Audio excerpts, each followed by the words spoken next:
श्री सीताराम। भक्त नामदेव जी की बड़ी सुंदर कथा है। भक्त नामदेव अत्यंत गरीब थे। वे कपड़ों का थान लेकर बेचने जाते थे और उसी से जो कुछ पैसा मिलता था उसी से घर चलता था।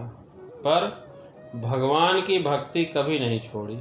अनन्य भक्त थे वे भगवान के। एक दिन की बात है, भक्त नामदेव कंधे पर कपड़ा का थान लिए और जैसे ही घर से निकलने वाले थे उसी समय पत्नी की आवाज़ आई कि भगत जी, आज घर में खाने को कुछ भी नहीं है।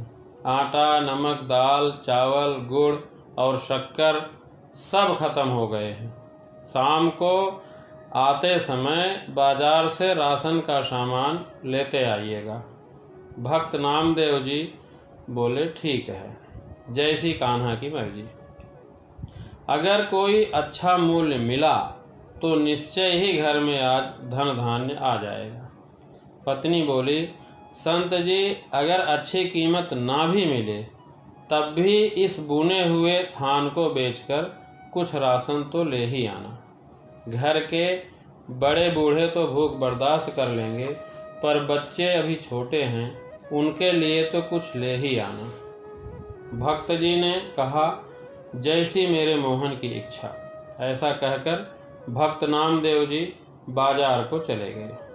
बाजार में उन्हें किसी ने पुकारा, वाह भाई, कपड़ा तो बहुत अच्छा बुना है और ठोक भी अच्छी लगाई है। तेरा परिवार खुश रहे। ये फकीर ठंड में कांप कांप कर मर जाएगा।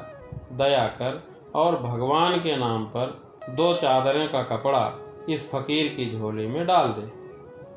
भक्त नामदेव जी फकीर से बोले, 2 चादर में कितना कपड़ा लगेगा फकीर जी? फकीर जी ने जितना कपड़ा मांगा, इत्तेफाक से भक्त नामदेव जी के थान में कुल कपड़ा उतना ही था और भक्त नामदेव जी पूरा थान उस फकीर को दान कर दिया। अब दान करने के बाद जब भक्त नामदेव जी घर लौटने लगे तो उनके सामने परिजनों के भूखे चेहरे नजर आने लगे। फिर पत्नी की बात कि घर में खाने की सब सामग्री खत्म है, दाम कम भी मिले तो भी बच्चों के लिए तो कुछ ले ही आना। अब दाम तो क्या, थान का पूरा कपड़ा भी दान में जा चुका था। भक्त नामदेव जी एकांत में पीपल की छांव में बैठकर सोचने लगे कि अब क्या होगा। लेकिन फिर उन्होंने बोला, जैसे मेरे कान्हा की इच्छा।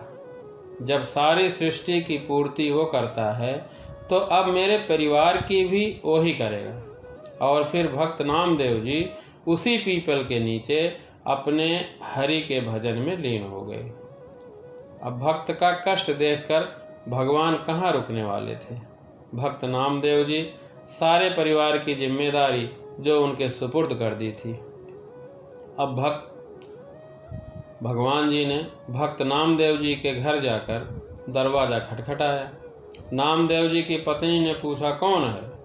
बाहर से भगवान जी बोले, नामदेव जी का घर यही है क्या? अंदर से आवाज़ आई, जी हाँ, आपको कुछ चाहिए? भगवान सोचने लगे कि धन्य है नामदेव जी का परिवार। घर में कुछ भी नहीं है, फिर भी हृदय में कुछ देने की, किसी की मदद की अब भी जिज्ञासा है। भगवान जी बोले, देवी दरवाज़ा तो खोलिए। अंदर से आवाज़ आई, लेकिन आप हैं कौन? भगवान जी ने कहा, सेवक की क्या पहचान होती है भक्तानी? जैसे नामदेव जी कान्हा के सेवक हैं वैसे ही मैं नामदेव जी का सेवक हूँ। ये राशन का सामान रखवा लो। पत्नी ने दरवाज़ा पूरा खोल दिया। फिर इतना राशन घर में उतरना शुरू हो गया कि घर वालों को घर में रहने की जगह ही नहीं बची। वाह मेरे भगवान! पत्नी ने पूछा, इतना सारा सामान नामदेव जी भेजा है? मुझे तो नहीं लगता।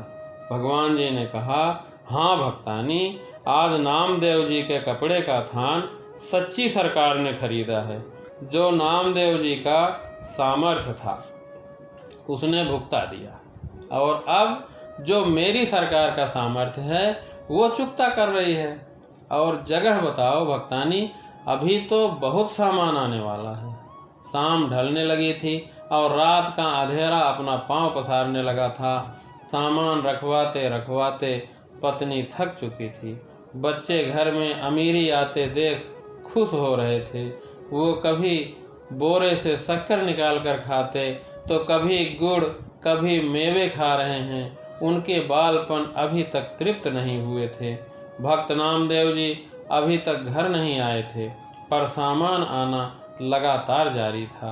आखिर पत्नी ने हाथ जोड़कर कहा, सेवक जी, अब बाकी का सामान संत जी के आने के बाद ही आप ले आना। हमें उन्हें ढूंढने जाना है, क्योंकि वो अभी तक घर नहीं आए हैं।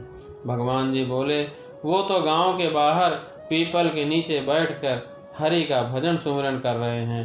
अब परिजन नामदेव जी को देखने गए। सब परिवार वालों को सामने देखकर नामदेव जी सोचने लगे, जरूर ये भूख से बेहाल होकर मुझे ढूंढ रहे हैं।